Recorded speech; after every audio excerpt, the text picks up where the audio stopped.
You think Dracule Mihawk is the peak of swordsmanship? You are missing the bigger picture. There are characters in One Piece history who are literal glitches in the system. I've analyzed every feat to rank the top 7 strongest swordsmen of all time, and I'm gonna hurt some feelings right now. Zoro and Mihawk, they don't even crack the top 3.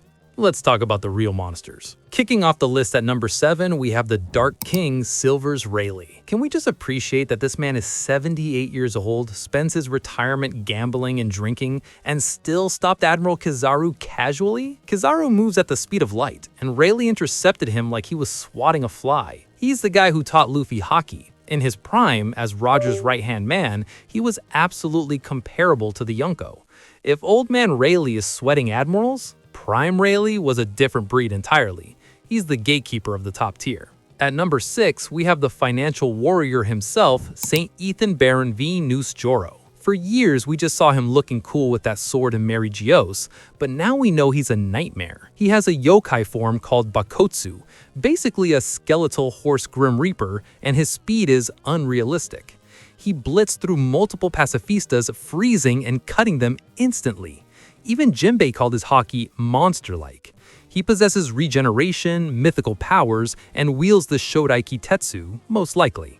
He's an endgame villain for a reason. At number 5, it's the Haki sorcerer, red-haired Shanks. I know the Haki man jokes are coming, but the guy uses a named sword, Griffin, so he's on the list. Shanks is ridiculous. He one-shot Eustace Kid, a guy worth 3 billion berries, with a single divine departure. He paralyzed an admiral from miles away using Wi-Fi Haki. While he lost an arm, his offensive power is arguably the highest among the current emperors. But as strong as he is, there are pure swordsmen who sit just above him. Oh, and real quick, if you're vibing with this ranking so far, hit that subscribe button and drop a like. It helps the channel way more than you think. Anyway, back to the monsters. At number 4, the world's strongest swordsman, Dracule Mihawk. This placement might trigger some Shanks fans, but look at the facts. He wields Yoru, a supreme-grade Blackblade. His bounty is 3.59 billion berries, higher than 2 actual emperors, Luffy and Buggy. His bounty poster explicitly states his sword skills are greater than red-haired Shanks. Oda didn't stutter. In a pure duel of blades, Mihawk takes the win. He's the current ceiling that Zoro has to break through. Now, things get controversial. At number 3, we have the ghost of God Valley, Rox D. Xebec. Wait, is Xebec a swordsman? Yes, in every flashback silhouette, we've seen Xebec carries a blade. And considering he led a crew with Whitebeard, Kaido, Big Mom, and Shiki, his individual strength had to be god tier to keep them in line. It took the combined force of Prime Garp and Roger to take him down.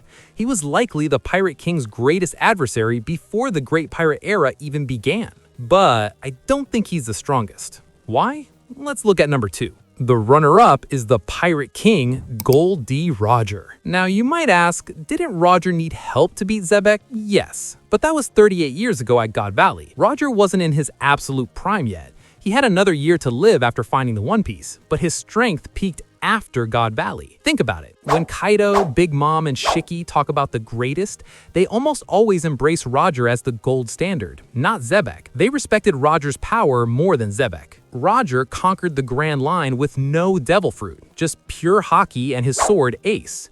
He mastered all forms of Haki to a level that transcends logic. He's the peak of modern piracy. Speaking of powerful crews, I actually covered the top 8 strongest female characters recently. There's an info card popping up right now if you want to check that out. And finally, the undisputed number 1, Shimotsuki Ryuma. We're not talking about the zombie Zoro fought. We're talking about Prime Ryuma, the sword god. His stats are simply better than everyone else's. He turned Shusui into a permanent Blackblade, a feat even Roger couldn't do. He slayed a real dragon in a single strike. But here is the real proof. His reputation alone protected Wano for centuries. The world government and the Marines refused to touch Wano simply because they were terrified of the samurai. That fear came from Ryuma. In the lore of One Piece, he stands alone as the greatest deity to ever hold a blade. So that's the list, from the Dark King to the Sword God. Do you agree with Roger being above Xebec? Let me know in the comments. Alright, thanks so much for watching. Subscribe to FortuNeko and click that bell icon so you don't miss the next breakdown. And hey, if you want more mind-blowing One Piece secrets, definitely watch this video next. It's right there on your screen, and honestly, it's a perfect follow-up. Catch you in the next one.